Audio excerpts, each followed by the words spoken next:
साइम का वालदा ने बताया कि 1 साल पहले वापस आया दुबई से, जी तो इनके साथ फिर उठना बैठना शुरू हो गया था। जी। जब से आया तब वो इनके लिए इसके लिए ही आया था, इन लोगों के लिए ही वापस आया, काम छोड़ के आ गया था, उधर से जवाब दे आया काम से। इनके साथ राब्ते में था। जी उधर भी राब्ते में, पैसे भी इन्हें भेजता था, 50-50 हज़ार 30-30 हज़ार जितने इन्होंने मांगे उतने उसने भेजे। वो इनके साथ राब्ते में ही था। मेन दोस्त कौन सा था जो बेस्ट फ्रेंड था इन 6 में से? साइम का जो बेस्ट फ्रेंड था वो कौन सा था? हसनैन उर्फ मिट्ठू।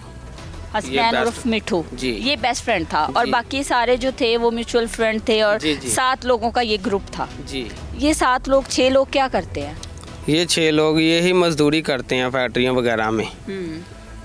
तो इसके साथ उनकी बातचीत हुई, ये बाहर चले गया, बाहर गया उधर लगा के आया 2 साल। 2 साल भी कैसे लगाए, वो भी इसने ना इनको ही खिलाया, घर कुछ नहीं बनाया, घर भी बिक गया, पापा भी गुजर गए, घर भी बिक गया। घर बनाया, बना के बिक गया कि ये वापस आया, वापस आ गया और सब कुछ ख़त्म हो गया। थोड़ी सी मजदूरी करता नहीं करता, ये इसका फेल था। 1 साल से फ्री था। जी फ्री उन था, दोस्तों कभी के साथ। हाँ कभी कर लिया कभी नहीं किया।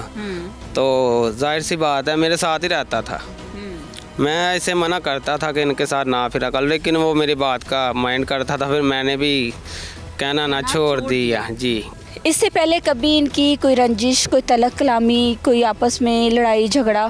नहीं वो झगड़ने वाला है ही नहीं था किसी के साइम? साथ। जी वो नहीं झगड़ा,